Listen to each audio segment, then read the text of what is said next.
Okay.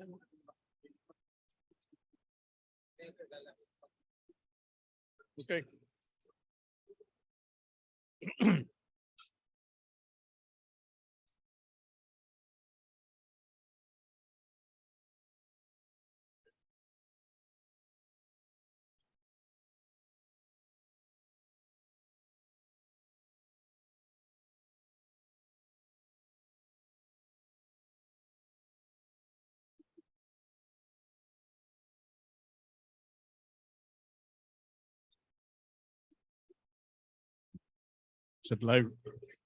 Live naman. Okay. Good afternoon, gentlemen and ladies. We'll start in a couple of minutes.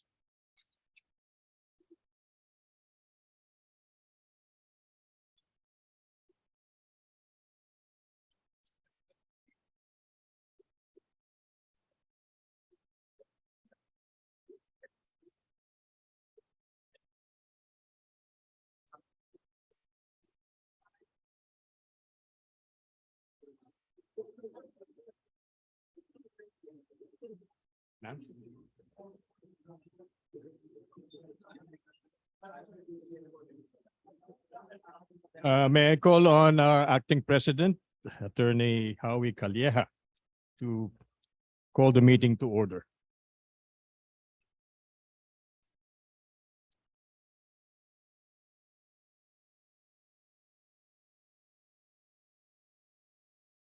Okay. When I call on our invocator, Henry Akende. Okay. And please stay standing for the national anthem after the invocation. The Makati hymn as well.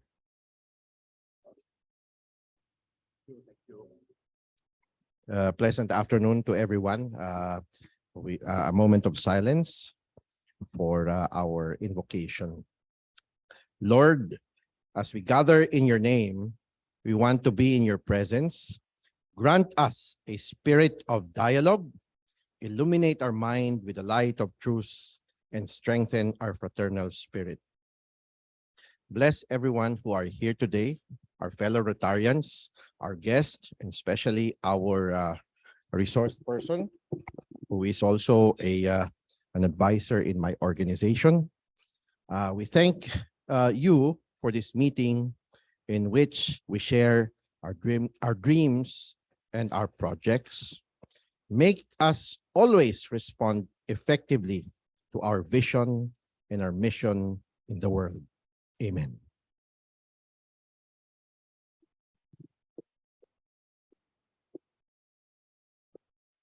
Can we have the national anthem?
Together we stand proud.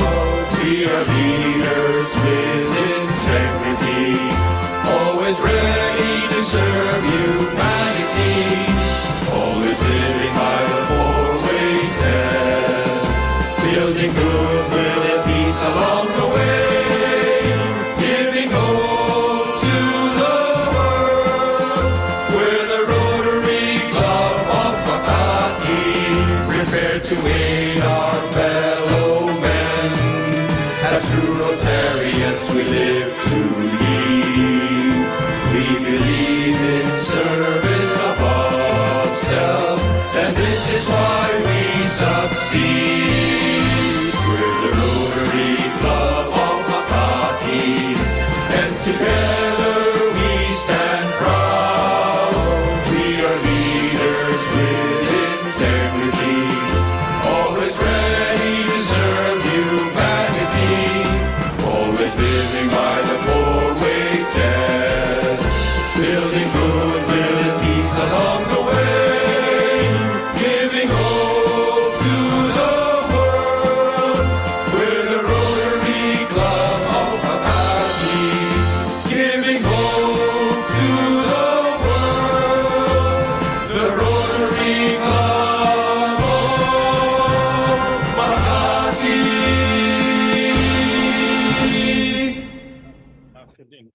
Before the induction.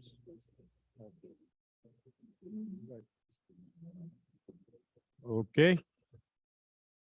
Next, we have reminders to all of us on what it is that we live by, which are the four-way test. If you can follow after me, repeat after me. Is it the truth? Is it fair to all concerned? Will it build goodwill and better friendships? Will it be beneficial to all concerned? Thank you. Next, we'll greet birthday celebrants and wedding anniversary celebrants. Our Rotarians, Director Philip Sullivan, March 1st, tomorrow. Wednesday. Happy birthday. Happy birthday. Past President Fidel Alfonso on the 3rd of March. He's not here. Past President Carlos del Rosario, also on March 3rd. And past President Conrad Marti on the 5th of March. Those celebrating wedding anniversaries will be Winston and Adet Uy today. Paquito and Joyce Dizon on the 6th of March. And Butch and Army Jimenez on March 6th. Okay.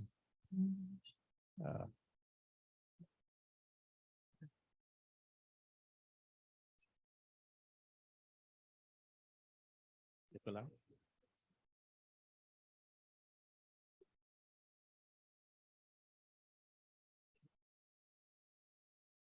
We'd like to acknowledge guests and visiting Rotarians. We have our dignitaries, our very own Governor Reggie Nolido over here.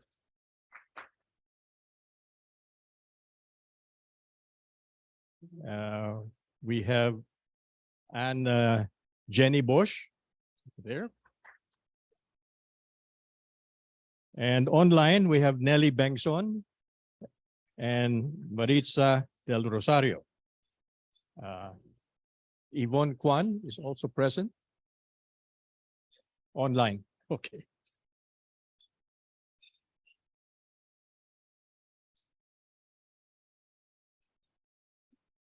As guests, we have the guest of Governor Reggie Nolido. I hope I pronounce this correctly. Tom Tong of Shanghai, RC Shanghai. It's over here. Valentin Bico, Rotary Club of Stad Park, Vienna. Okay. The guest of past President Cesar Campos. We have Jeff Ramos. And past President Meg Sloon of the Rotary Club of Metro Calibo online. Something not in the program, but will accommodate him is Valentin Bico from the Rotary Club of Vienna. I think he would like to give us a brief message. Please come over.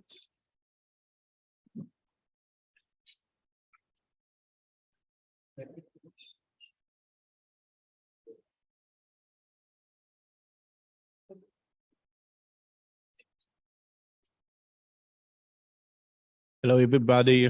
My name is Valentine. I'm coming from Vienna, Austria, and I'm here because I've been invited from Edna Suter, past governor. She has a big event here in Manila, where also John Germ, our RI past president, have been present, also a friend of mine.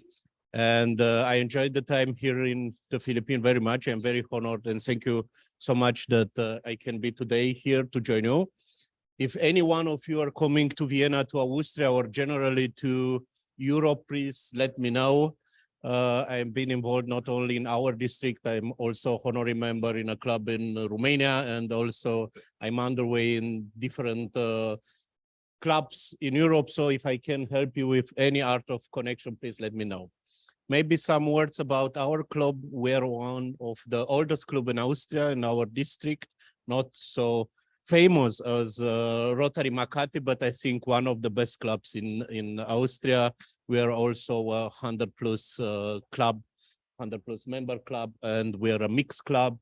That was not before. We've been firstly a men's club, but for last, I think, 7 years, we have also ladies in our club. And we're doing a lot of projects, also in Austria, but also we have been very active in Africa, in Niger, and now we are working in Eastern Europe, in Bosnia and Herzegovina. So if anyone wants to know more about our club or Vienna or whatever, please, we can get my coordinate. We can be in touch.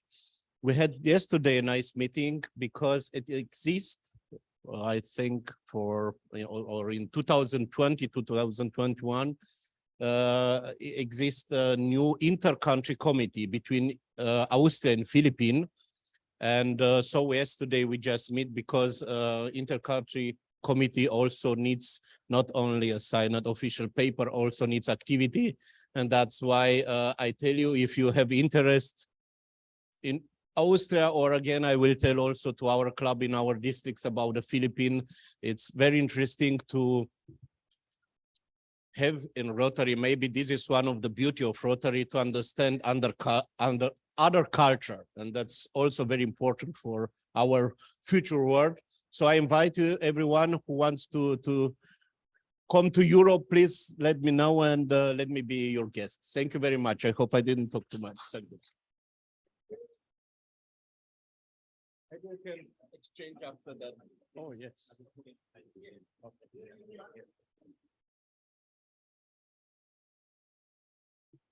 Next, we'll have a exchange of pennants between our two Rotary clubs.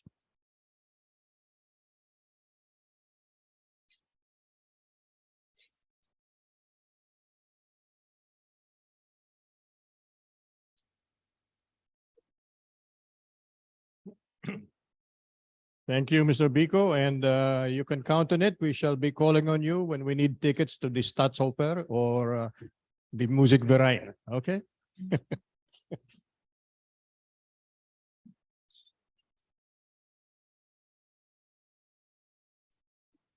Is President Seed here now? Ayun. Next, we'll present our inductees.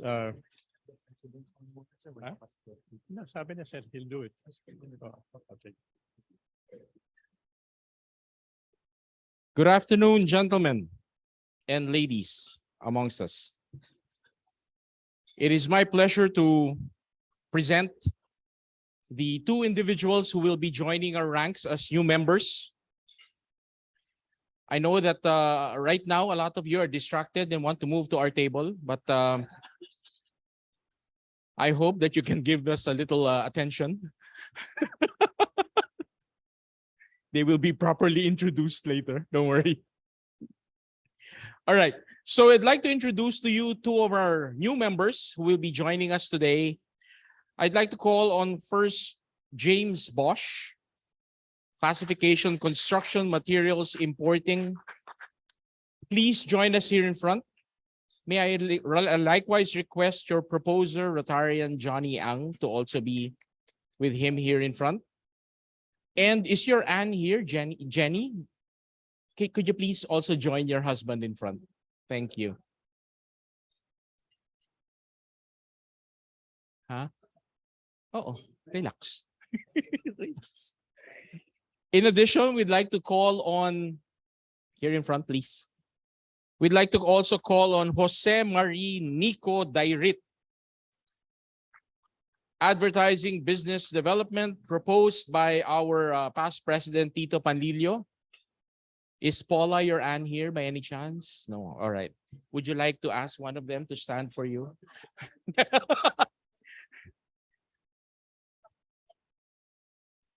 So again, thank you. All right. At this point, we would have called past District Governor Sid Garcia to do our charging. Unfortunately, PDG Sid is not yet here. So he asked me that just in case he's a little late for me to be the one to do the charging. So that being the case, may I ask James and Nico to please give me your attention? All right, listen here. This is what we call the charging session. All right. For new members, it means that it's an opportunity for us to enliven you and to charge you as you begin your life in Rotary service. Okay. Today, you will be joining the Rotary Club of Makati. You will be amongst gentlemen. Gentlemen, attention, please. Guys, attention, please. All right. You will be amongst gentlemen who have decided at one time to heed the call of service and to have voluntarily committed themselves to abide and live by Rotary's motto of service above self. Now, usually, charging sessions are given to well-charged new members. That is to excite them to the life of Rotary service. However, not all charged batteries are made the same. Some are charged so deeply that they have stayed on with the club for decades, gleefully joining service projects and participating in club and district functions. Some have batteries made in China. So perhaps the best way to prepare a new member for Rotary life is to present to you how you can be connected and how to be a connected and active Rotarian. For example, you, James, I'm noticing that you are in construction materials importing. So you're in the construction industry. Perhaps you can consider being involved in our Rotary Homes project. This project that we have where we provide homes for the needy in several areas. In fact, we're about to start a Rotary Homes in Muntinlupa, where we're going to provide 40 homes for people there. And we are also going to embark in a Rotary Homes in Siargao, where we will also put up maybe around 40 homes. So this is an opportunity for you to look into that area and perhaps be of service to the club and to our fellow men as a construction materials importing expert. On the other hand, you, Nico, you are into advertising business development. I would say, therefore, that you're in the communications industry. Am I correct? Is this your line of expertise in communication? If that's the case, please help us tell the story of Rotary. There are a lot of really good projects that we have. There's a lot of really good ideas and initiatives that we have started. And perhaps this is one way that you can help us. A lot of people still don't know about Rotary. The only thing they know about Rotary is when they see the sign, the four-way test. Perhaps we should go beyond that. Perhaps it's time for people to know all these wonderful things that we do in service of humanity. And perhaps that's where you can help us.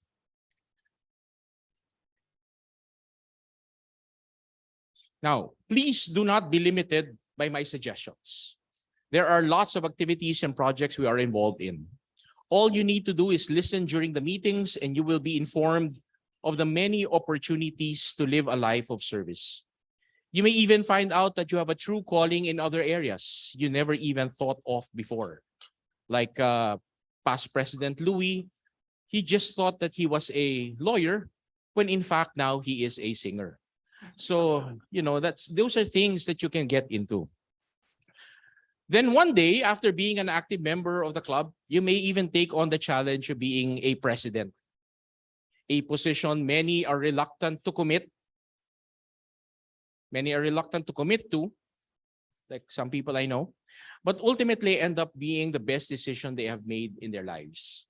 So given all this, let me ask you, James and Nico, are you ready to be a Rotarian, to be a member of the Rotary Club of Makati? Thank you for your response. Mr. Acting President Howie, I present to you the induction, Mr. James Bosch, accompanied by his Aunt Jenny, and Jose Marie Nico Dairit.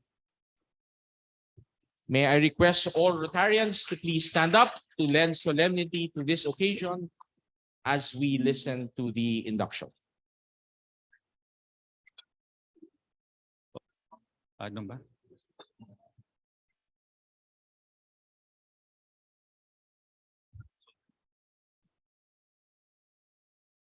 So again, welcome Nico and James.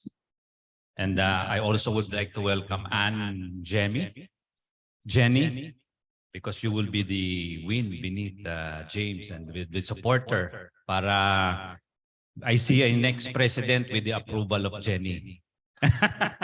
So you already also have the one of, I would say, the best club in the Philippines because of my biases, of course. Of course, anyway, raise your right hand. I state your name. After being sworn as a member of the Rotary Club of Makati, do solemnly swear that I will abide, follow and uphold all the provisions of the Constitution and bylaws of Rotary International, as well as those of the Rotary Club, and fulfill the best of my ability all the duties and responsibilities of my membership. I pledge to advance the object of Rotary and to exemplify the Rotarian maxim, service above self. I further swear to promote awareness of the theme of Rotary International 2022-2023. Imagine Rotary and of the duties and responsibilities that go with it. All this I pledge freely and voluntarily, without any mental reservation or purpose of evasion. So help me God. Okay, congratulations again, Nico and James.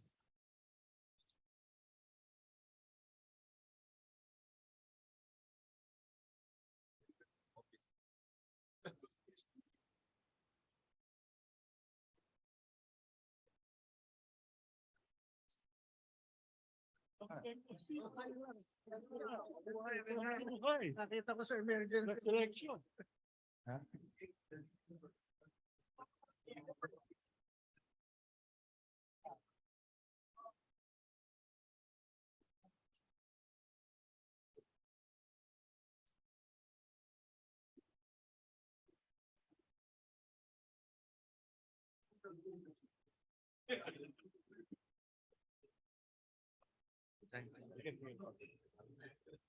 After you.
Another sidelight, guys. Another sidelight. Si Nico is not new to our club. He donated that 40-footer in 2021 that contained a lot of Korean relief goods, for the COVID victims and the typhoon victims that we helped out here, Metro Manila. So thank you, Nico. And finally, we have you in our club.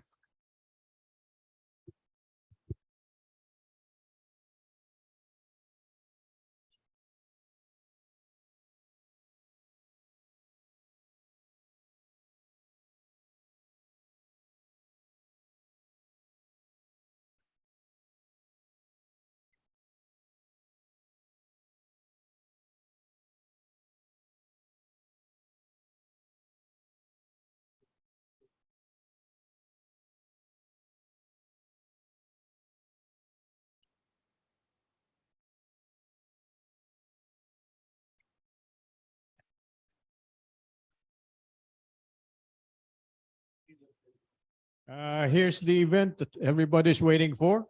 We'll ask our Vice President Howie to present our Miss Rotary candidates.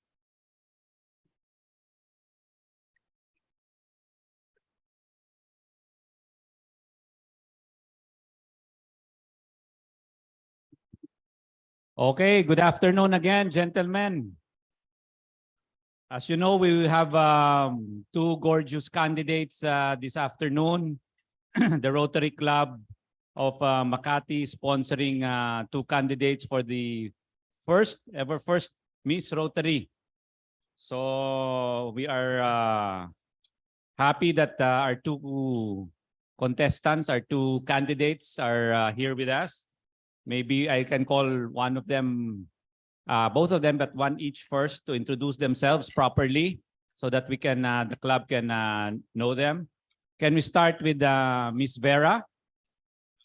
Vera Dickinson, correct? Okay, Vera. So, sige. bigyan na lang ng isang mic. Yan. Vera will introduce herself. You're maybe in the middle so we can know you better. So please give your attention to our first candidate for Miss Rotary, Vera Dickinson. Thank you so much, Attorney. So hi, everyone. My name is Vera Green Dickinson. You can call me Vera, and I will be representing your club, RC Makati. So from our very first meeting with Attorney Howie, he stated actually that this is an all-men's club, and I'm really surprised that it's really true. So it's nice to meet you, everyone. Hi. Thank you. Thank you, Vera. Can you stay there as we call our second candidate, Miss Shara Roma.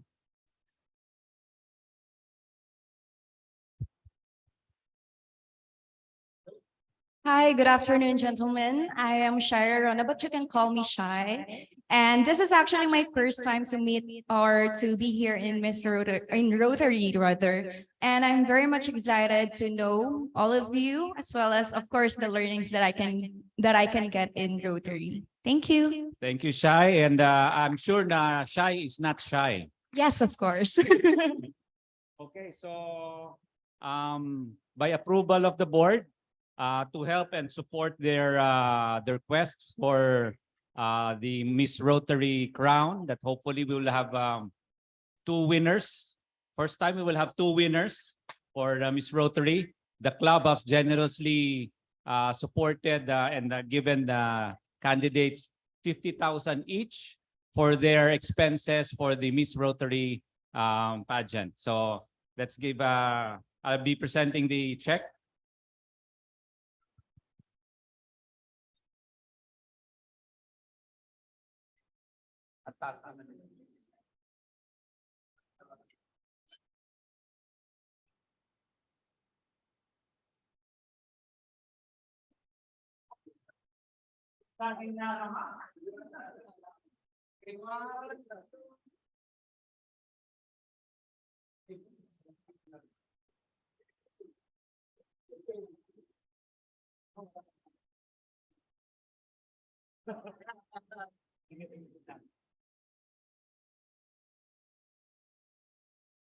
Okay. So good luck to our two candidates, and hopefully we can also support and watch the coronation night, which is on April 16. Okay, so on mark that date, April 16. Okay, where is it?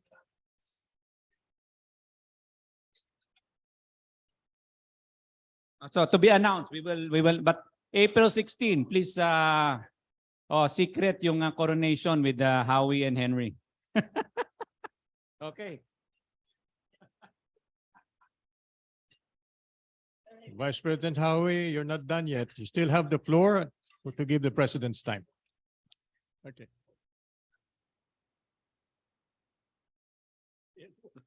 I'm still here. So let's do it fast because we have a very distinguished speaker. In behalf of President Michael, welcome our guest speaker, Attorney Mike Aguinaldo, who will share the overview of the Philippine Competition Act, as well as welcome to our two candidates from Miss Rotary, Vera and Shai. We'd like to also announce that our Valentine's party that was held last Monday, February 13 at the Manila Golf Club was a very big success. Turnout was impressive, food was excellent, and the program was well thought together with games and entertainment. Thanks to all the members, especially to PP Carlo and Kat Rufino for organizing the event. Our next big social will be on March 14. Please mark your calendars. March 14, which is our 57th charter anniversary. Thank you, PE Bing Magtoto, for agreeing to be the chair of the event. PP Bing, there's PP Bing, yeah. And of course, President nominee Keith, for always giving all his support. Please also block off the date. That's March 14. Okay, for our service project, last week, IPP Louis, President nominee Eddie, and PP Bimbo flew to Bohol. So palakpakan natin all those who went to Bohol to do the ARC, no? ARC project. They had 2 of 6 communities supporting for the year for the amount of 2.5 million pesos. Let me play the video of that Bohol trip.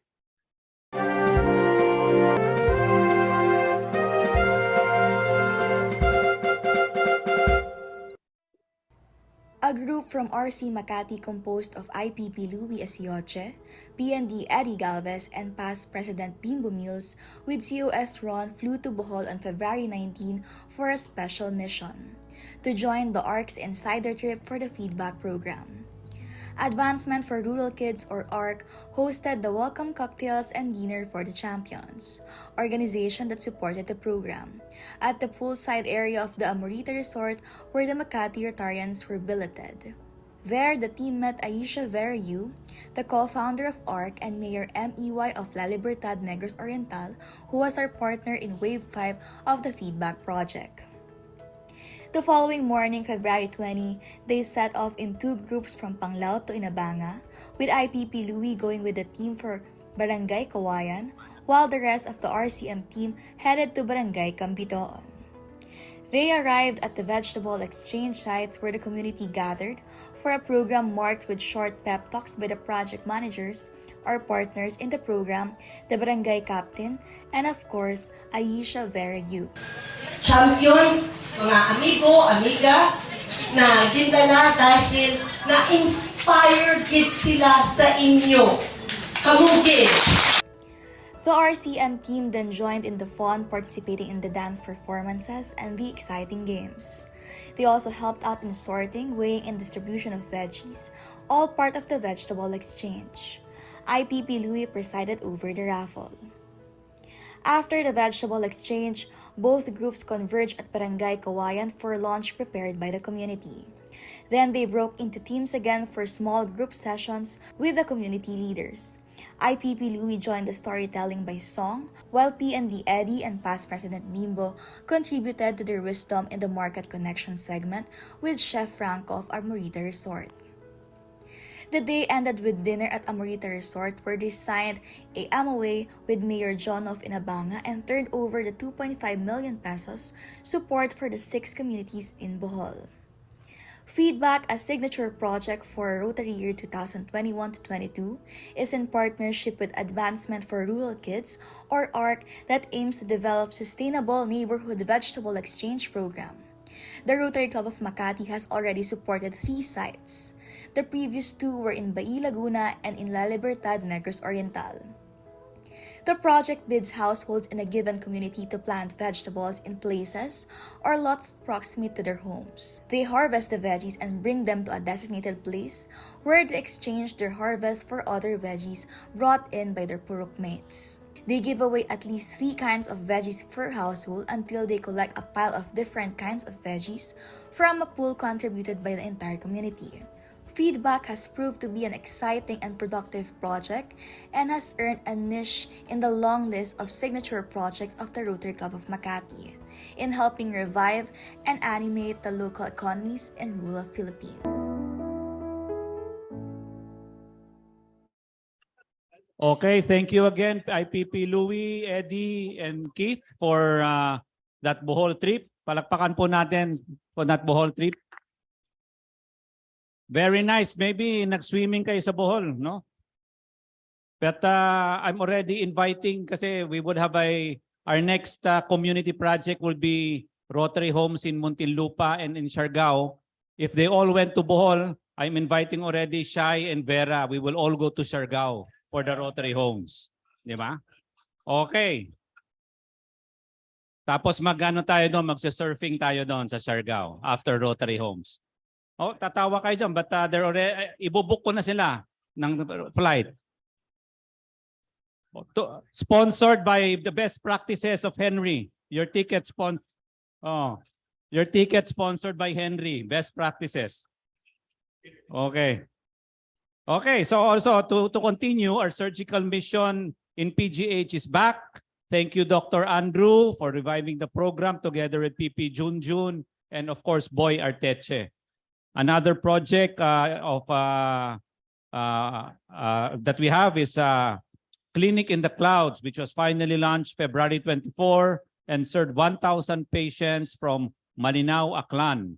This project is being implemented in partnership with RC Metro Calibo, the LGU of Malinao, and the Philippine College of Physicians, Aklan Chapter, Calibo Cabon, and CareSpan. The project was conceived during the term of IPP Louis during the pandemic. Thank you, IPP Louis and Director Andrew, for working hard and for making sure that this project will be a success. Lastly, May 27 to 31, 2023, we're organizing RC convention, our delegation to Melbourne, Australia. So hopefully we can all go and participate in the RI convention in Melbourne, May 27 to 31, with of course, President Michael, together with Governor Sid and Governor Peps and President nominee Keith, and Neil is already there, no? So anybody else that would like to add or to join Melbourne, we would be more than happy to include you in the list. Okay, so before we finish, I'd like just to call one more guest, Mr. Dinesh Saparmadu. I hope I pronounced that correct, sir. From the RC of Sri Lanka, our guest from the RC of Sri Lanka. Let's give him a good hand. And maybe we can exchange our banners, sir. Welcome to the Rotary Club of Makati.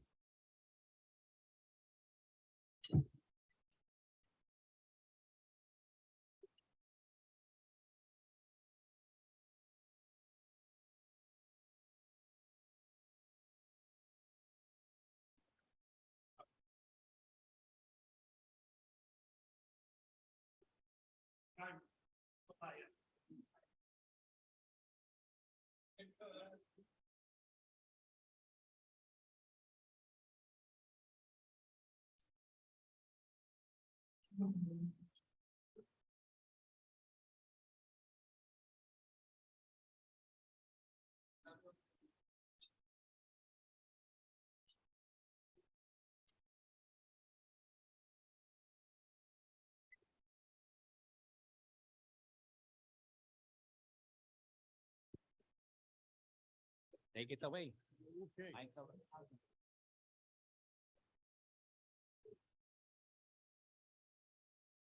May I call then on Past President Louis Asoche to introduce our guest speaker, Attorney Michael Aguinaldo.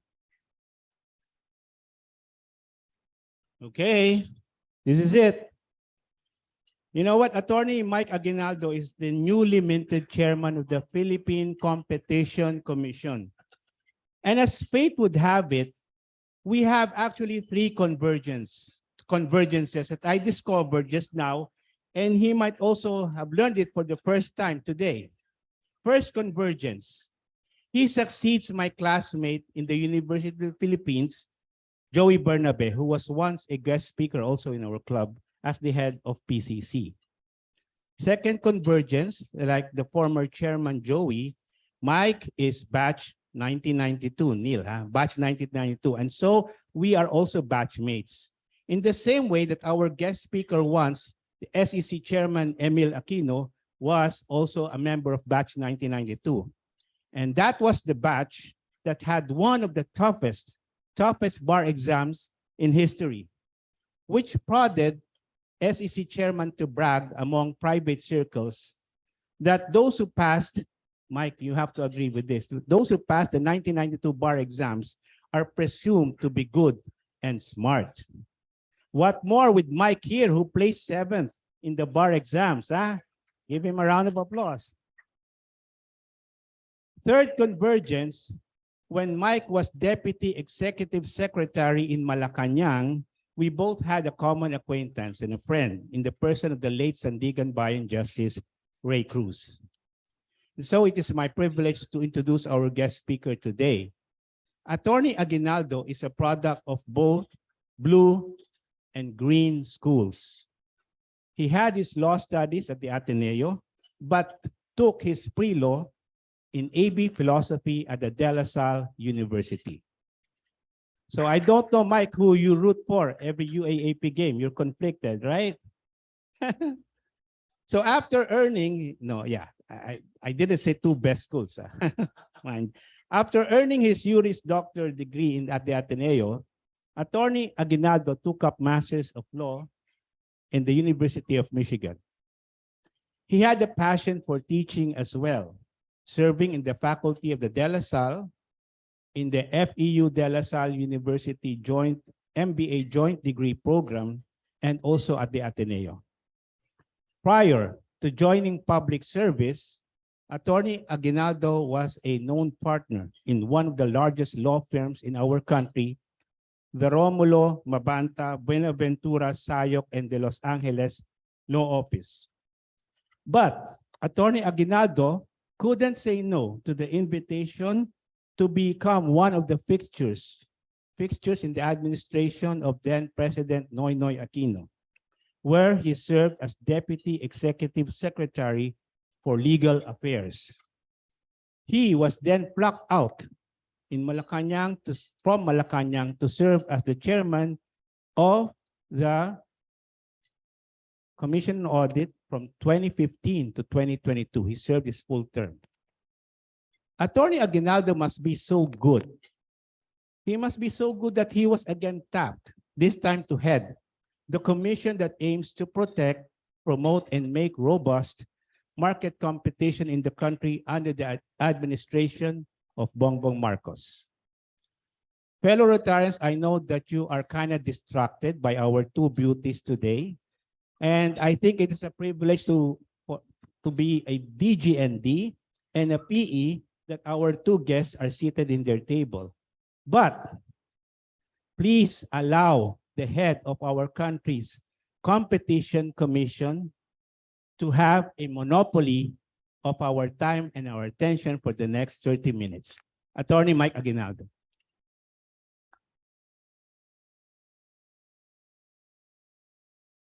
Hi, good afternoon.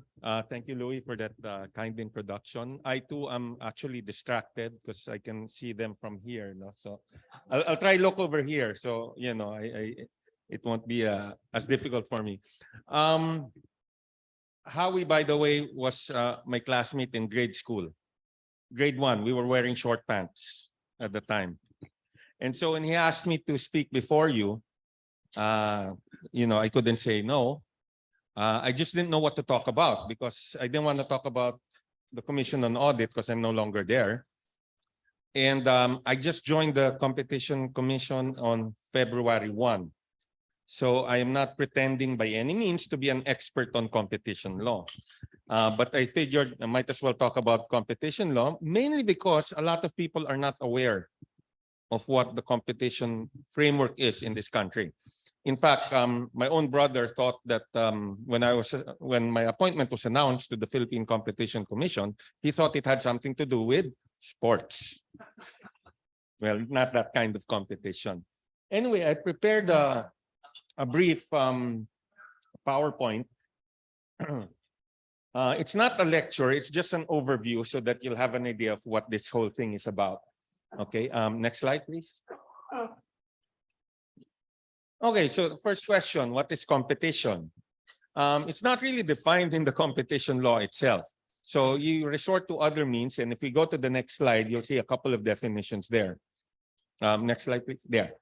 Of course, one is a situation in which sellers independently strive for to be able to get buyers to get the product.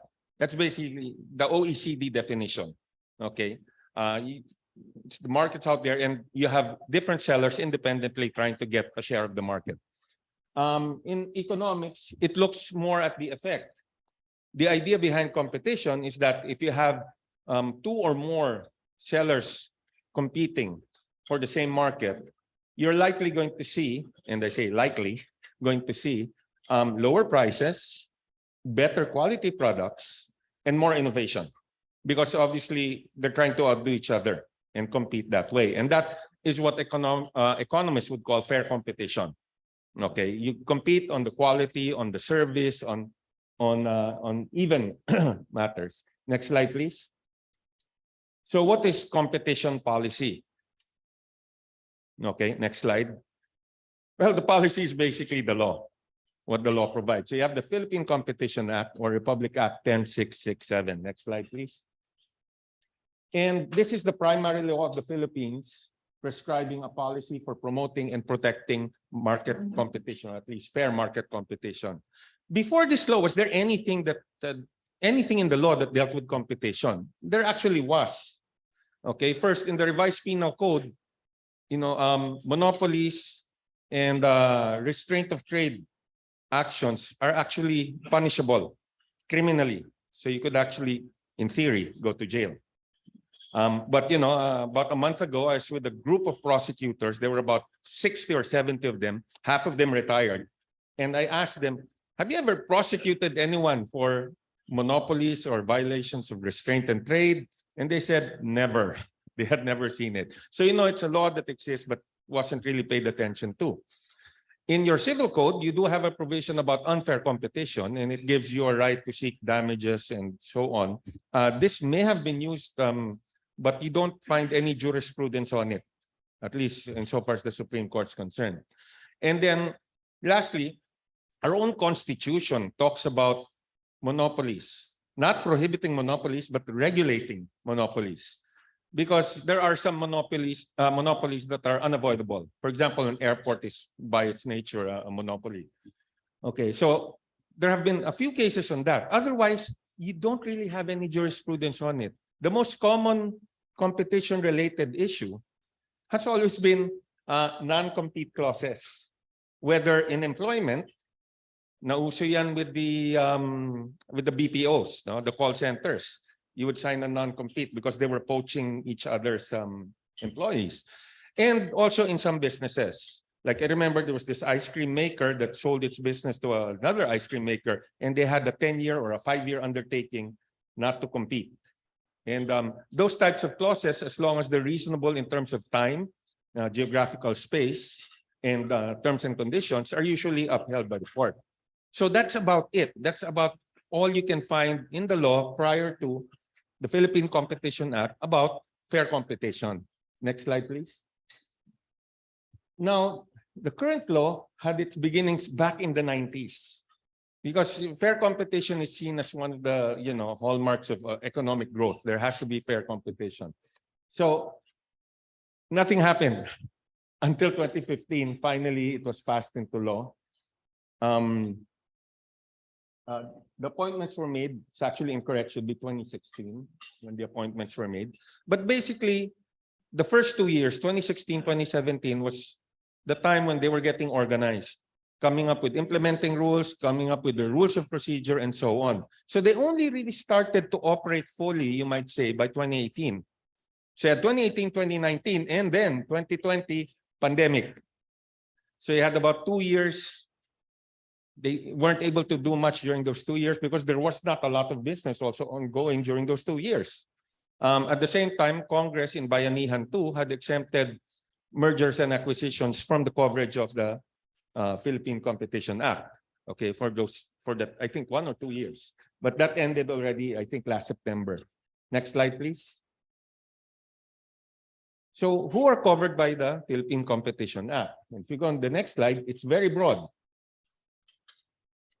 Any person or entity engaged in trade, industry, and commerce in the Philippines. Lahat. Any person or entity engaged in trade, industry, and commerce in the Philippines.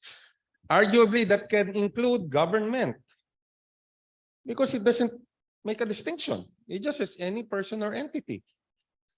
Okay, and government is a person in itself.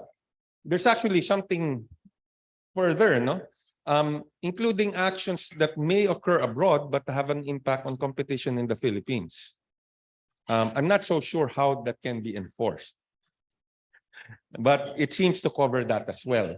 Next slide, please. Now, the keynote here is that there are certain acts that are considered prohibited, that are considered against competition. And that is what this entire law is about. It's meant to prohibit certain actions that are being done because they are anti-competitive in nature. And there are mainly 3 types. Next slide, please.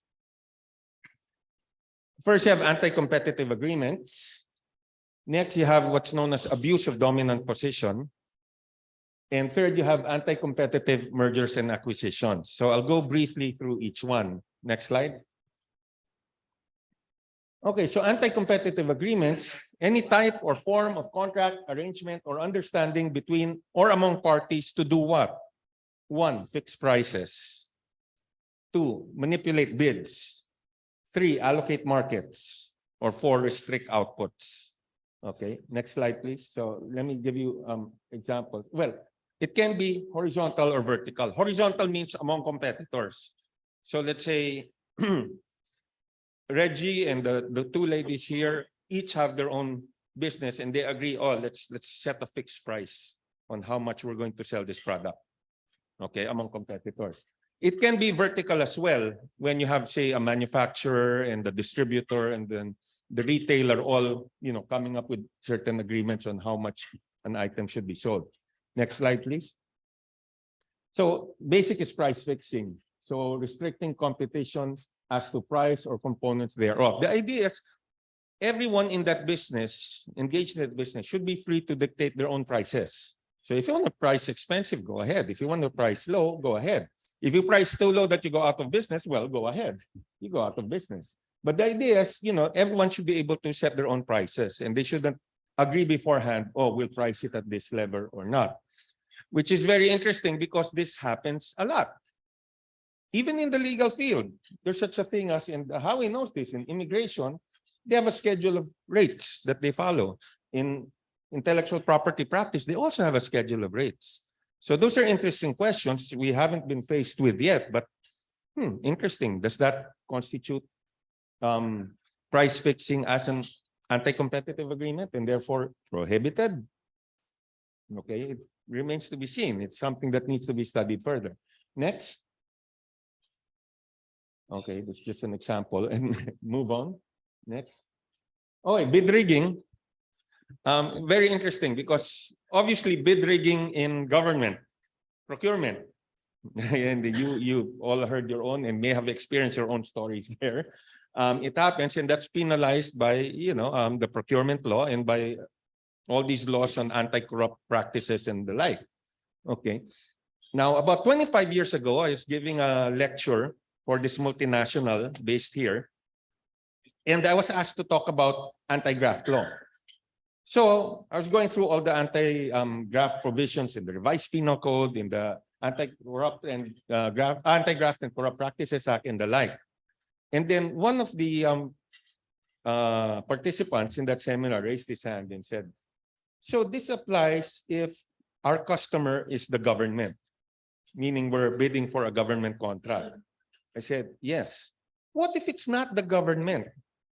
What if we do what are prohibited acts in public bidding for government contracts, but we do it in the private sector, which could include, bribing or commissions and so on. I said, well, that's not penalized by law under existing law. So, of course, they had a big smile on their face. Okay. So it might be unethical, but not necessarily prohibited in terms of law, or at least in terms of calling it a crime. Might not be. It could result in an action for damages at some point. Of course, a lot of corporations would frown at their purchasing, receiving commissions or so on. That would usually be grounds to terminate right away. But just to show you that back then, there wasn't any concept that, okay, if we pay the purchasing of this company so that they'll get our product, there's no problem as far as we're concerned. It might be a problem as far as the employee in purchasing is concerned if he gets caught, because he'll likely get fired. Okay, next slide. Okay, and next slide, please. Okay, another example would be supply restriction. So hoarding could conceivably be one of those. So onions, it seems that would be the case, no? So setting, limiting, or controlling production, markets, technical development, or investment. Generally seen as, exactly, mahirap. It's difficult, first of all, to prove something like that. And secondly, sometimes it's done for legitimate business reasons. Obviously, you have production limits as well. Capacity would be one. But then you also might want to limit it in general because you don't want the market to be flooded and your price to be depressed, and that would run you out of business. So it's not a simple matter. As the gentleman here said, mahirap. Medyo mahirap nga. Next slide, please. Okay, next slide. Okay, another example is market allocation, where you divide the territory. Okay, I will sell only in Makati, you will sell only in Pasig, and we will not cross. Okay, so you're sort of setting that kind of market allocation. Yeah, you normally see this in the movies or in TV. If you watch anything that involves drug dealers, di ba, may turf sila. Wag lang dito. So that's what that concept is all about, market allocation. Next, please. Okay, and then we go to abuse of dominant position. Before I go into that, when we say anti-competitive agreements, these are actually considered illegal per se. You don't have to prove damage or anything. They're considered illegal per se whenever you have an agreement to fix prices and the like.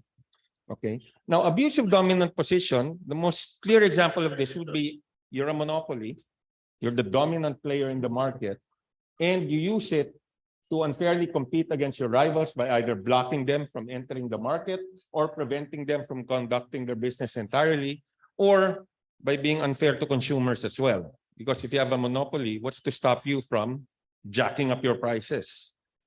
You know. Next slide, please. Well, that's a literal example of blocking access. Okay, here are the kinds of abuse. You have the exploitative. Again, remember, you are in a dominant position, and that usually means at least 50% of the market is already yours. But we're really looking at those that more or less have maybe a 80–90% share of the market. Here are just some examples. Monopoly pricing, of course, you know, price discrimination. You can decide to offer different prices to different types of customers. Unfair pricing, limiting production as a way of controlling the supply and therefore increasing the price.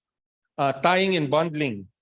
You know, you're interested in a particular product, but they won't sell it to you unless you buy also one of their products, which is slow moving.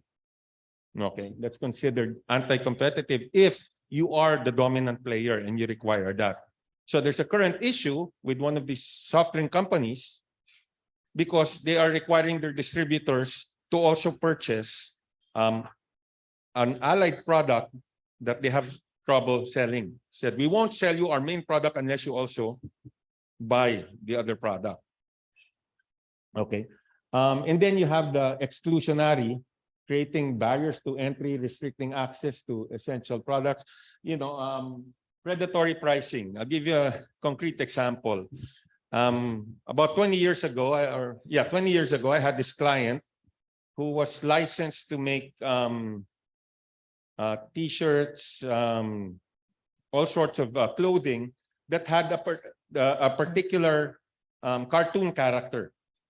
So they were the ones licensed. They had at the time silk screens and all that, no?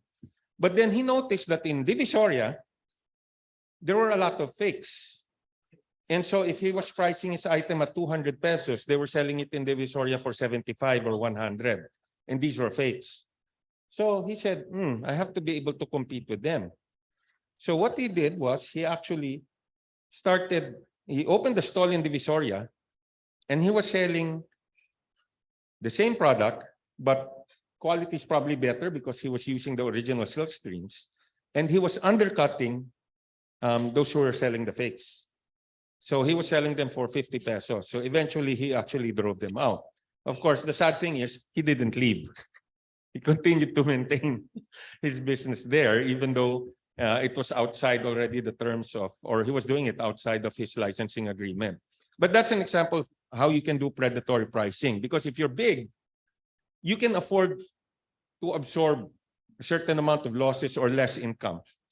Okay, as opposed to someone starting out, he can't compete with your prices. He's going to go out of business. So that's what predatory pricing means. Margin squeeze. Okay, this concept.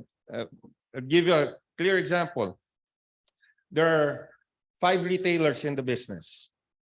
they get their supply from one manufacturer, and he's the only manufacturer in the country.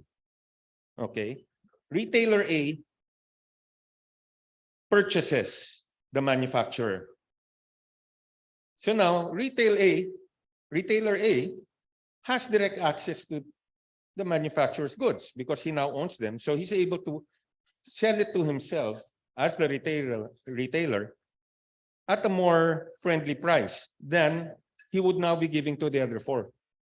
So that's what they call margin squeeze, because he's effectively able to squeeze them out of the market because he's getting it at maybe 50 pesos, from a manufacturer that he owns, whereas the other retailers are getting it for 100 or 150 pesos. He actually is able to squeeze them there. Next slide, please. Mentioned predatory pricing. Next slide. Barriers to entry. This can be non-price related. It can be through other means. No. Next slide, please. Exclusive dealing. We were discussing this earlier with Sir Cesar. Since it's close to his heart, being telecoms, this happens quite a bit. A condo building or a subdivision, they will mandate that you get only one internet provider that they allow in the building. So sometimes it's not even PLDT or Globe, but an ISP that just piggybacks on PLDT and Globe, and they force you to do that. And this has happened a lot, and there's been a decided case already by the PCC on this. What happens is the building would have to open it up to other players. So if PLDT, Globe, Converge want to come in, they should be allowed. So there are a lot of cases like this, and some of you may have experienced it. It's something that a lot of people experienced before, but they thought that they have no way out. They have no way of complaining. Well, finally, because of the Philippine competition law, or there is now a basis to complain. Okay, next slide, please. Well, you also have unfair pricing of goods and services in the marginalized sector. Again, I was talking with someone earlier, and we were talking about sugar, and how there was an attempt to acquire another sugar miller in a particular area, and if they did, it would turn into a monopoly. And the problem again with the monopoly is you can now be able to dictate the prices, because if you're a sugar planter in that area, the next closest sugar milling area is probably 150, 200 kilometers away. So they're going to lose out because they'll have to figure out how to transport all the sugar cane over there. So they're at the mercy now of the buyer. And I learned this when I entered the PCC. I never knew this before. Monopoly is the term you use if you're the seller and you have a monopoly. If you're the buyer, it's called monopsony. Monopsony. Okay. Apparently, it's an economics term. If you're the buyer, it's monopsony. But when you say monopoly, I think you understand anyway what the concept is. Next slide, please. And then the third prohibited act is anti-competitive mergers and acquisitions. Okay, mergers and acquisitions that, and take note of the word, could. Mergers and acquisitions that could substantially prevent, restrict, or lessen competition in a market, thereby leaving consumers vulnerable to higher prices and fewer choices. Okay, so again, emphasis on could. So you're looking at something in the future, what would be the effect? So it's very, very tricky. And it's not really something that the legal mind enters the picture. This is really more economics. Okay, next slide, please. Okay, currently, there's a mandatory requirement where you have to notify the commission and seek approval or no objection based on either the size of one party, 6.1 billion in terms of assets, or the size of the transaction, 2.5 billion. Actually, beginning tomorrow, the numbers have gone up. The threshold now is size of parties now 7 billion. The size of transaction is now 2.9 billion. It's adjusted every year based on economic conditions. And considering we've had inflation basically for the past 2 years, it's adjusted based on the formula. Okay, next slide, please. Okay, so who enforces all of this? Well, you have the Philippine Competition Commission. Next slide, please. Okay, it's a government agency mandated to implement the law and formulate the national competition policy. Okay, it's the primary authority on competition-related matters in the country. Now, primary authority because there are some agencies that also have a competition mandate in their particular field, like NTC in telecommunications, ERC in energy, LTFRB in terms of public transport. Next slide, please. What are the functions? Okay, review of mergers and acquisitions. Again, within the threshold or even below the threshold, if they just want, a finding that, yeah, this is not anti-competitive at all, For example, in the banking industry, we have a lot of banks that are operating. So a merger there probably won't, because there are just a lot of them, a lot of players in the industry. Investigation and rendering of decisions on anti-competitive agreements, which we discussed earlier, and actions that are done in abuse of a dominant position. Okay, next. Also, there's the PCC is actually known as a quasi-judicial body in that it renders certain decisions, but there's a lot of non-decision-making work like economic and legal research and competition-related matters, issuing advisory opinions. Parties that actually intend to merge or intend to undertake an acquisition can seek non-binding opinion from the PCC before actually going through with the transaction, just to play it safe. And then monitoring the environment. For example, the onions, we know that in July, August, nawala ang yellow onions, out of stock. So the ones complaining were the restaurants because what can McDonald's put in its hamburger or Jollibee put in its hamburger? There's no more white onions because that's what the white onions are usually used in the industry, the restaurants. No, so some of them had to shift to the red onions. Now, with the shift to red onions, obviously the demand for red onions went up. The farmers knew it, so they increased their price. The traders knew it, so they increased their price double, not just to cover the increase of the farmers, but also for their own purposes. So that's why prices went up. But then it wasn't too high yet because at that time, because primarily consumption was not peaking. When you got to December, there's usually a spike in consumption of onions. And so naturally, price would probably increase at that time. But then even after the holidays, the price continued to remain up. And so that triggered now, okay, what's going on? Why is the price still up? What happened there? And so that's why you have this ongoing investigation on the onions. Next slide, please. And here's the thing, PCC has the power to impose fines and penalties on businesses found in violation of the PCA. Just to give you an idea, if you did enter into a merger that's found to be anti-competitive, that merger can be reversed. The PCC actually is given the power to reverse it. There's another power PCC has, which is known as disgorgement. Meaning, if you earned profits because of an anti-competitive activity, you can be required to surrender all those profits.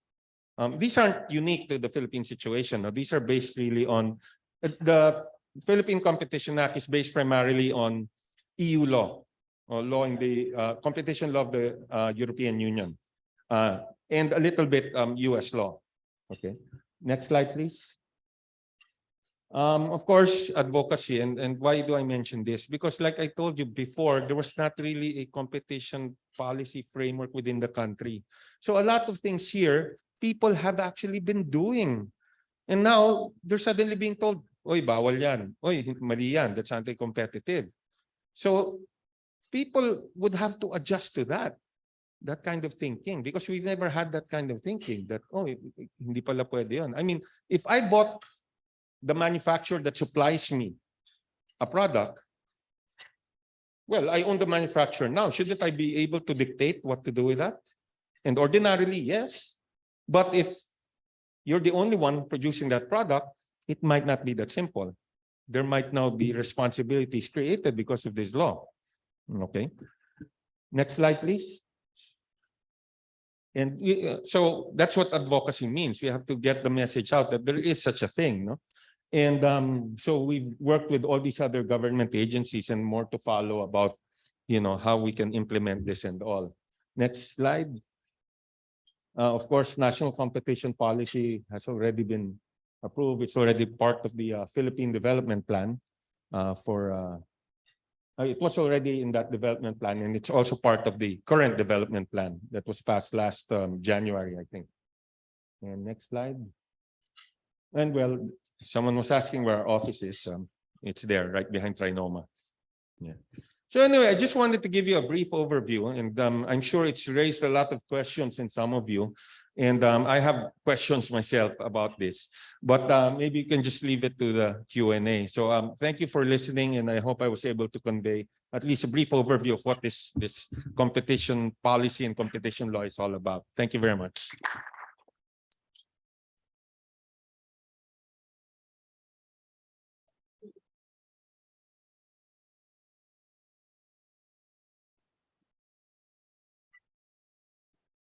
I think we have a few minutes for questions.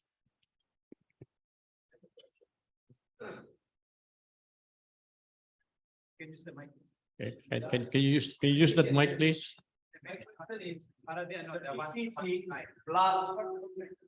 The PCC.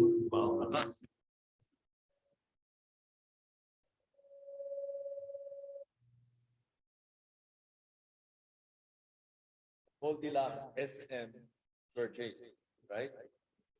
Long time ago, about 2 years before your time. What's the reason for that? Because SM controls most of the mall. Yeah. Many of the stores are in the mall. Does that mean that they cannot purchase any of those? My understanding what happened there is it wasn't actually blocked, but SM actually withdrew it because they realized there were some questions that were being raised. Now, what I understand was, again, this was before I was there. The objection that was raised was because there were a couple of bake shops that also were located in that SM place, and SM has access to information from them. So I guess the question there is, what information do they have access to? If the information they have access to is just general sales figures, then that shouldn't be a problem. But I think they had detailed sales figures that were there. That's why I think they pulled out first and they were reassessing. My understanding is they're supposed to proceed. That's what I heard, that they're planning to proceed. But yeah. They use legal maneuvering. Emphasis on maneuvering.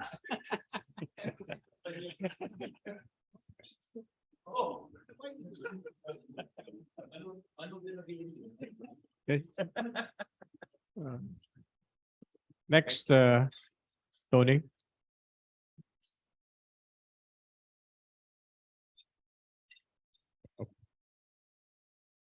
It's Attorney Aguinaldo.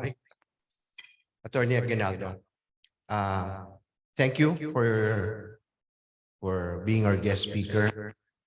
Just want to mention that during the pandemic, my wife and I had stuck in the condo doing nothing, and we were entertained by those family, and you appeared. So I'm glad to meet you face to face because I was impressed the way you handled yourself under the COA. So I thank Mr. Best Practice Henry for bringing you here as our guest speaker. Howie, sorry. Anyway, if but you mentioned he's your advisor. So you have a lot of monopoly problems, Henry? Best practice monopoly problems. Anyway, I have a tough question and I primed you for it earlier. I plant sugar in Batangas. Okay. There are 2 sugar mills, which you alluded to earlier. Universal Rubina, which is 300,000 tons a day. And there is Central Azucarera Don Pedro of the Rosas, which is 700,000. Okay. Central Azucarera Don Pedro, although it's bigger, newer, older, had plenty of debts, huge debts. It also lost its top management team. So the company was on a downward spiral for many years.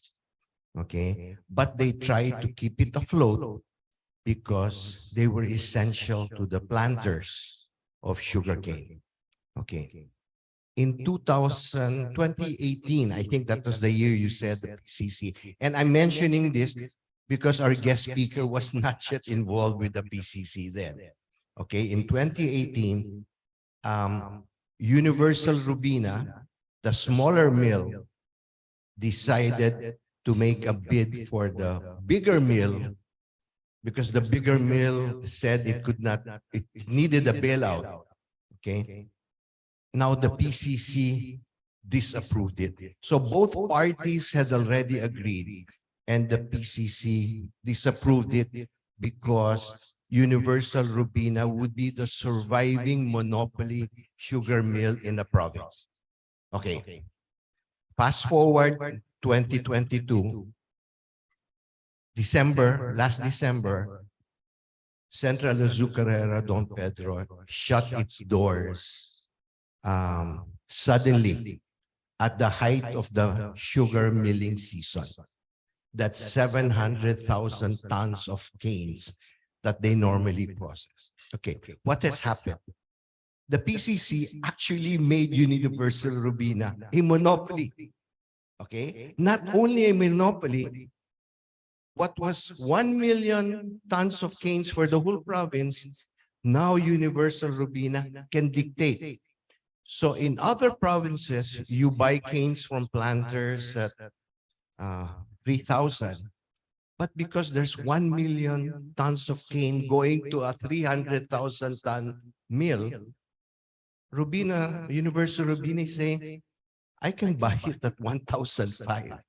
I can even buy it at 1,002 per ton because I have the monopoly, right? But I hope you will not go to Rubina and say, stop doing that. I had no purpose of doing that. So the other estimate, I'm not quite sure about it, but just talk. 1,200 sugar planters will not be able to mill their canes. So all the money they poured to plant their canes will be wilted. They have to cut it out because sugar cane has ratoon. So they have to cut it out so the new crop will grow. The estimate is 400,000 tons of cane in Batangas will not be milled. The government just imported 450,000 tons of sugar from Thailand. Okay, so my question, Atty. Aguinaldo, is there must be more than just competition. I'm just letting you know because you're the new head. There is something more than just, hey, 1 + 1 = 2. That's not. There must be more to it. As you said, the word competition, your power is so broad. Any industry, anyone doing any business and the like. So please consider that because I'm actually a witness to something that did not go well. Although the intention was good, it did not go well in the end. Would you like to opine on that, please? Yeah, thank you. Yeah, my understanding was at that time, 2018, yeah, they were afraid it would create a monopoly. But I don't know if they factored in the financial condition of Central Azucarera at the time, no, in their analysis. Of course, fast forward to today, sarado na yung isa. So effectively, monopoly na siya. So if they were to try to purchase or acquire the facilities, the equipment, or whatever, Central Azucarera, it probably wouldn't matter now because may monopoly na siya. And it's even better because you have this issue about the produce, the sugar cane. You know, they can afford to mill more unlike the current situation. So that's one of the beauties, I think, of and one of the dangers actually of what we do in the Philippine Competition Commission is that the beauty is that there's no single factor that's determinative of what the outcome should be. There are a lot of factors that you have to look into, and a lot of them are not legal factors. They're actually more economic factors. That's why presence of qualified economists are very important, to avoid it from being too legalistic. To be fair, so far my experience with the current members, they're very open-minded about it, and they're very careful because, again, economics is not their cup of tea. So this is something that they will listen to. So like in that situation, maybe certain factors were not considered, like the effect on the farmers, because one of the mandates of the mandate really of the PCC is twofold. One is consumer welfare, and the other is to encourage business, because you want competition, you want more businesses, the better. So in a situation like that, hypothetically, if there was to be an acquisition today, it might have a different result because the factors are different. One thing that we always discuss during our meetings in the PCC is that the concept of law of precedence or stare decisis, meaning, that's been decided in a previous case, doesn't really apply. Because you have to look at each case, each scenario, and all that. Remember when I pointed out earlier, mergers and acquisitions that could, the word used is could.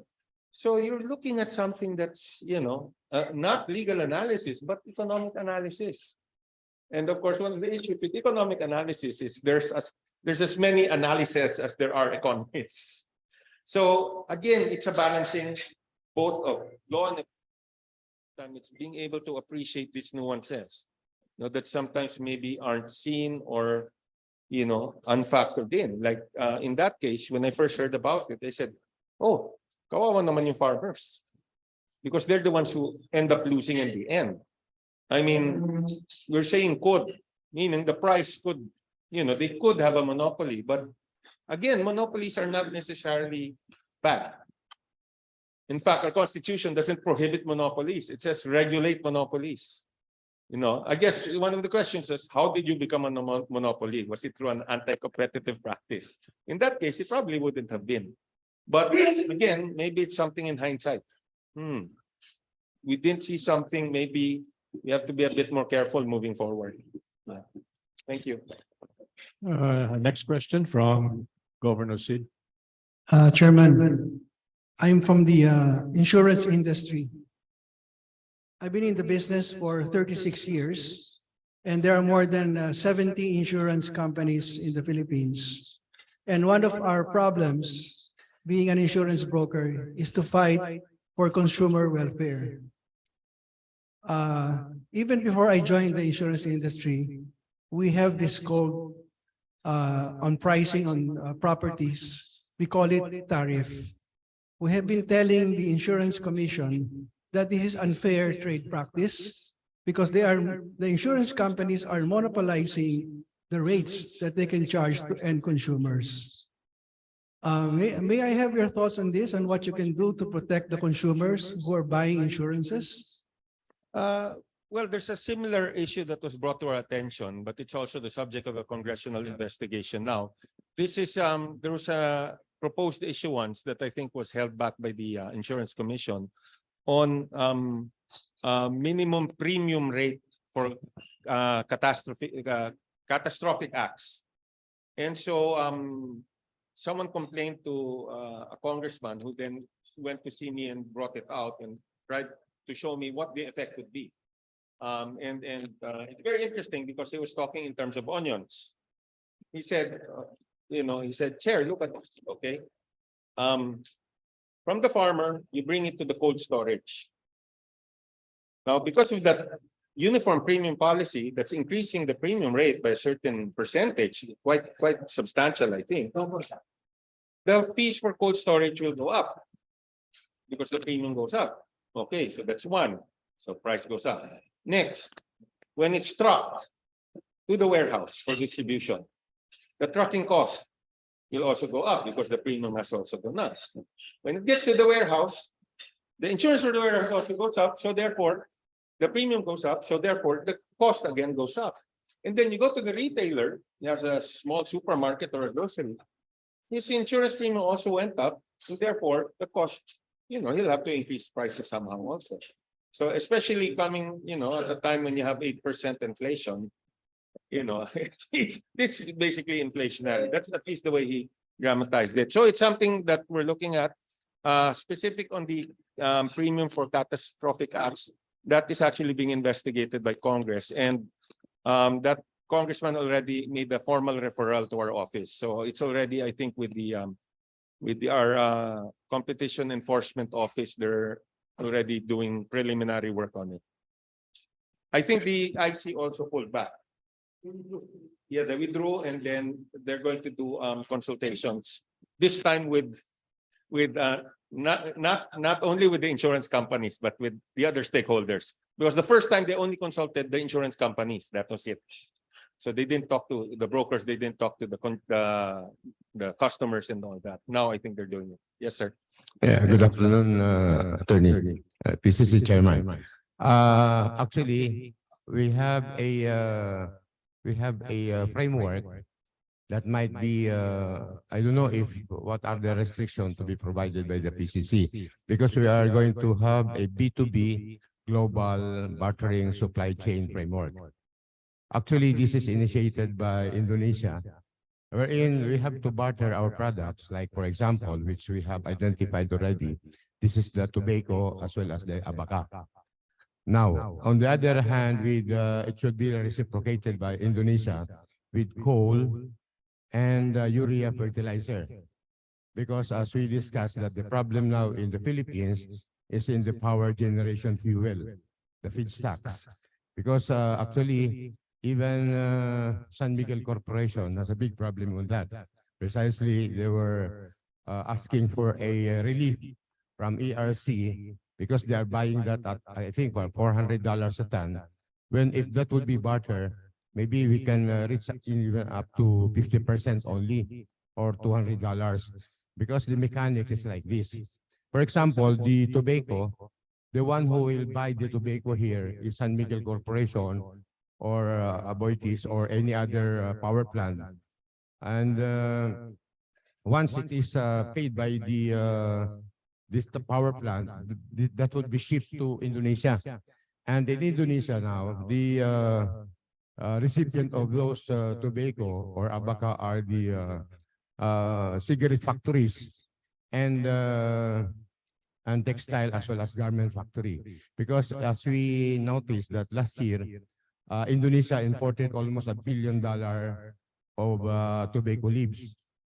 And therefore, they told us if we can possibly export to Indonesia through this barter, because they're buying that in Latin America, which will take 60 days bago makarating dyan sa Indonesia.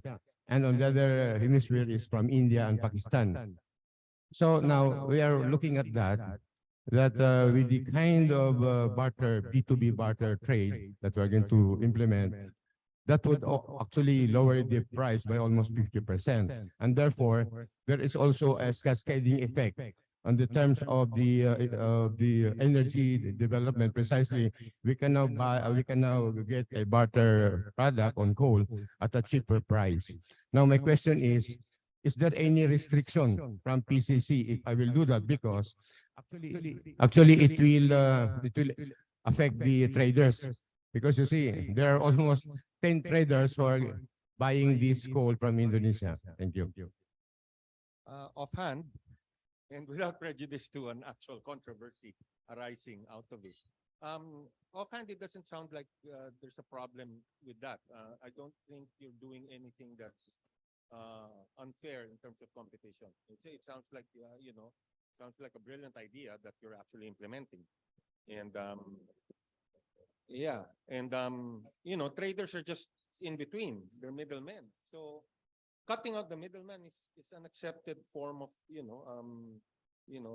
business decision. Obviously you're able to save on costs that way. Maybe even increase your sales because your price will probably go down a little bit. Yes, sir. Actually, for the first year, we are earmarking $1 billion budget. But on the increment of almost $1 billion, So that's why I also said, there might be some restriction, but of course, it's the next economy.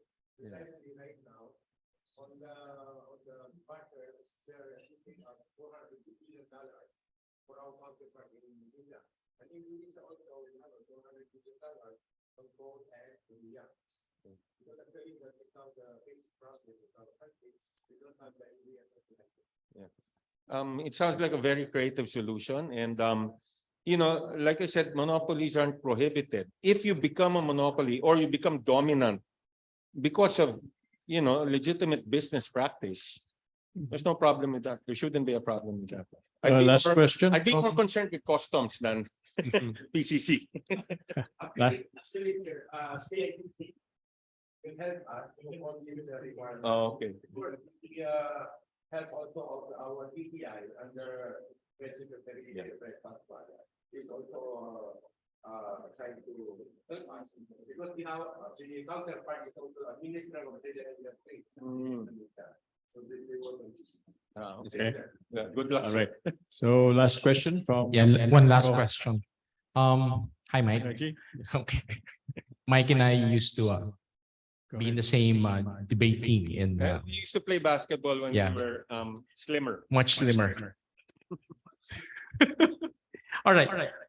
Usually the issue of the issue that faces a lot of the smaller entrepreneurs, you know, the simpler ones, is that they usually face the big boys, and that is where the competition really becomes an issue.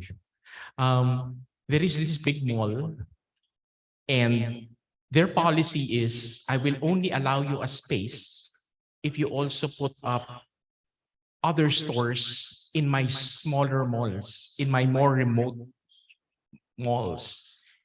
To the point that if I am a young entrepreneur, I am a small entrepreneur, I want to put up a mall, a store in your mall precisely because I want to be where the action is, right? But if I enter the other malls, my margins or my profit will really go down to the point that I may even lose money. So how is it that the small entrepreneur can be helped out by the PCC to address a situation like that? They can actually complain. They can. It's not unusual. I mean, without naming names, I mean, you know that there are certain supermarkets that if you want a particular product, you don't have a choice. They only sell one, and it's made by them or their allied undertaking. You know, or there are some that are forced to, you know, do certain things. You know, like that. You're forced to open elsewhere. You're going to suffer a loss. So what point does it make? You can actually complain, and this is where it becomes very tricky because this has been done for decades, long time. So now suddenly they're going to be told, no, you can't do that. So, you know, it's like, what?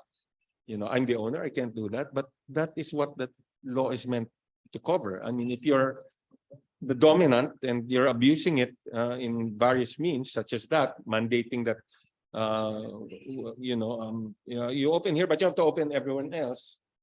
You know, could be another corollary to that would be prohibiting them from opening anywhere else. You know, which sometimes happens. Exclusivity that can be also, but usually when you talk about exclusivity, that's if you're in a dominant position, and therefore that person has no other choice where to go. So, like in the example earlier, a condo building, they're the only ones. So, you know, there's no other choice. No.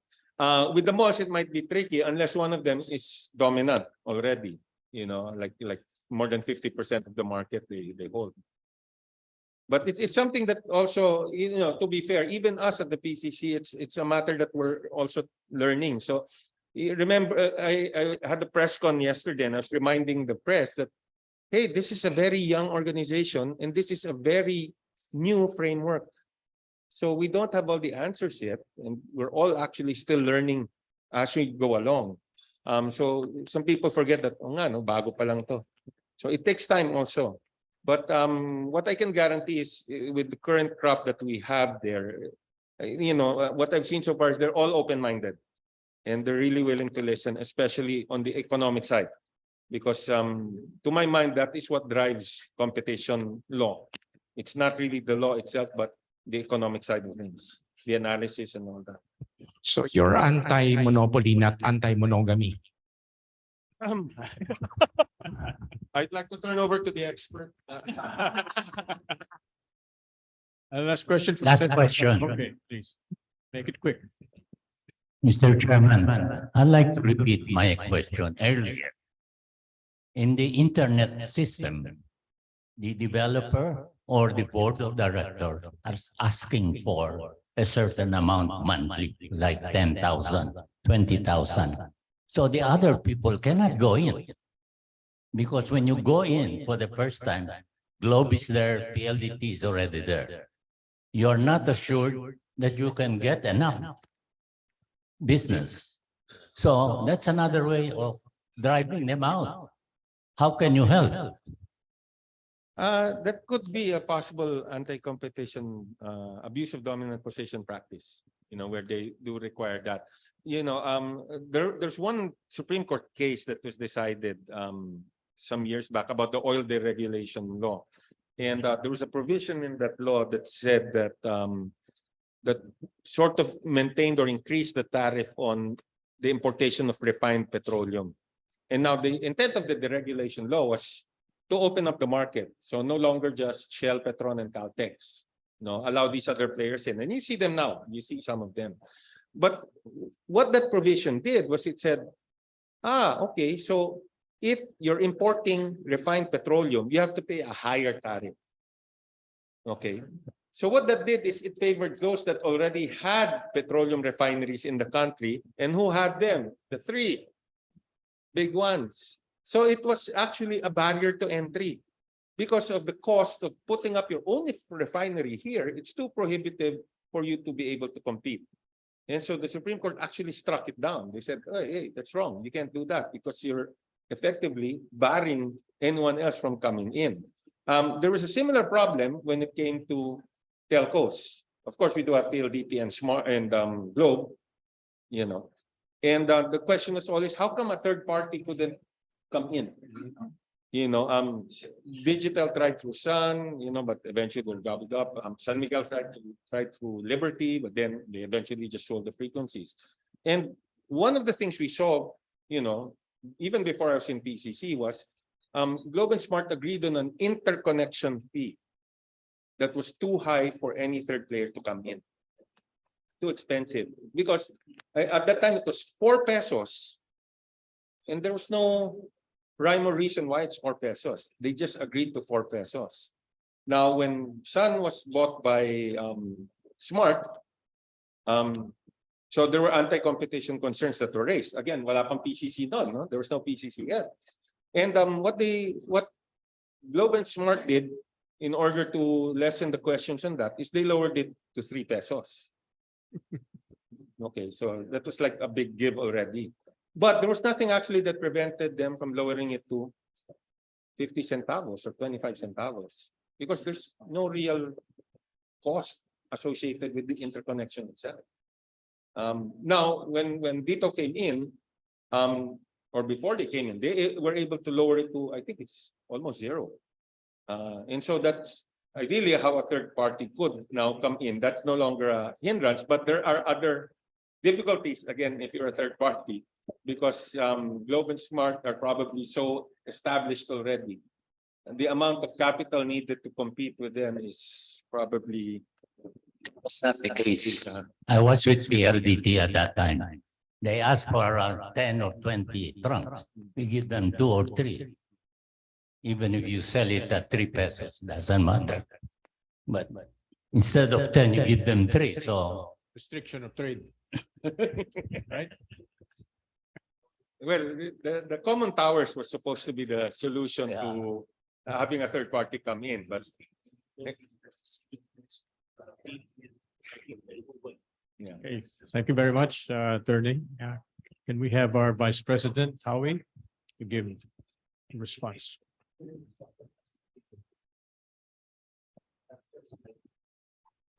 again, thank you, Attorney Michael, Attorney Mike, and please let's give our guest speaker this afternoon a big round of applause. I'm sure that with Attorney Mike, knowing him since we were 6 years old or 7 years old. I'm sure that the PCC would be in very good hands. I wouldn't say with a lot of other officials, but I'm sure with Attorney Mike in this administration, he would be one that would be shining in this administration. But nonetheless, with what we heard, and sure with the stewardship of Attorney Mike, there would be more competition, which hopefully would deliver us better goods and better services and better prices for whatever we will purchase in the future. But I guess what we all like is a better competition. And please remember, April 14, our two gorgeous ladies will be competing for Miss Rotary. Palakpakan po natin. Diba? So, let me just present Attorney Mike with this plaque. Thank you, Attorney Mike. This is a plaque from the Rotary Club of Makati for your presence. And we also have there a reef bud, no, under your name. Your reef bud is in Narvacan. So the next reef bud project will be in Burgos, Quezon, which I will again invite our two lovely ladies to dive with us in that reef bud project. Okay. Oh, kasama na si Ai. Oh, everybody would learn how to dive, including our two ladies would learn how to dive. Okay. And of course, please while I know your very busy schedule, but please read our coffee table book, our 55 years of service, and while reading, enjoy with a nice red wine with your lovely wife, no? Ano, palakpakan na. Wala pa, pang-presidente. Okay. Oh, thank you. Okay, thank you.